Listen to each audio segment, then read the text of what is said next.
ഇതാണ് എൻ്റെ ഇപ്പം നിലവിലുള്ള ഫസ്റ്റ് വാച്ചിട്ടാ. ഇത് ഞാൻ 10th റിസൾട്ട് കഴിഞ്ഞിട്ട് തലേ ദിവസം കിട്ടിയ വാച്ചാണ് എൻ്റെ. പിന്നെ അത് കഴിഞ്ഞാൽ പിന്നെ ഈ വാച്ച് ഞാൻ +1 എനിക്ക് പാസ്സായപ്പോൾ കിട്ടിയ 7 ഫ്രൈഡേയുടെ ഒരു വാച്ചാണ്. പിന്നെ അത് കഴിഞ്ഞിട്ട് ഇത് ബോട്ടിൻ്റെ വാച്ച്. ഇതാണ് വാട്ടർ പ്രൂഫാണ്. ഞാൻ ഇപ്പോൾ ഉപയോഗിക്കാറില്ല, ചാർജ് ചെയ്തിട്ടില്ല, കാരണം ഓണാവാത്ത. പിന്നെ അടുത്തത് എൻ്റെ ഈ വാച്ചാണ്. എൻ്റെ അമ്മാമ്മ നമ്മളെ തല്ലൂരത്തെ വാച്ച് കടയിൽ നിന്ന് മേടിച്ചിരുന്ന വാച്ചാണ്. നല്ല വാച്ചാണ്. ഞാൻ മുണ്ടിൻ്റെ ഒപ്പവും ഷർട്ടിൻ്റെ ഒപ്പം ഒക്കെ ട്രഡീഷണൽ ഡ്രസ് ഇടുമ്പോൾ ഇടുന്ന വാച്ചാണ്. പിന്നെ അത് കഴിഞ്ഞിട്ട് ഈ പച്ച വാച്ച് ട്രെൻഡിങ് ആയിരുന്ന സമയത്ത് ഞാനൊരു G-Shock മേടിച്ചിട്ടുണ്ടായിരുന്നു. അപ്പോൾ G-Shock-ആണത്. പിന്നെ അത് കഴിഞ്ഞിട്ട് ഞാൻ എല്ലാ ഡെയിലി യൂസിനും ഉപയോഗിച്ചുള്ള വാച്ചാണ് ഫാസ്റ്റ് ട്രാക്കിൻ്റെ ഒരു ബ്ലാക്ക് വാട്ടർ പ്രൂഫ് ആട്ടോ.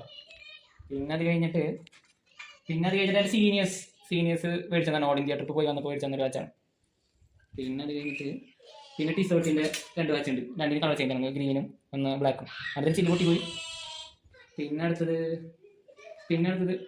എൻ്റെ സ്മാർട്ട് വാച്ചാണ്. ഇതെൻ്റെ ചേട്ടൻ ദുബായിൽ നിന്ന് വന്നപ്പോൾ കൊണ്ടുവന്ന വാച്ചാണ്. പിന്നെ ഇതെനിക്ക് ഗിവ് അവേ ഇൻസ്റ്റാഗ്രാമിലത്തെ ഒരു പേജിൽ നിന്ന് ഗിവ് അവേ കിട്ടിയ വാച്ചാണ്. പിന്നെ അവിടെ എൻ്റെ ചേട്ടൻ്റെ ഇപ്പോൾ ഈ അടുത്ത് ദുബായിൽ നിന്ന് മേടിച്ചെന്ന് കുറേ കൊല്ലങ്ങൾക്ക് ശേഷം മേടിച്ചെന്ന കാസിയോ വാച്ചാണ്. ഇനി ഒരു വാച്ചും കൂടി ഉണ്ട്, ചേട്ടൻ കൊണ്ടുപോയിക്കാണ്. Okay, by.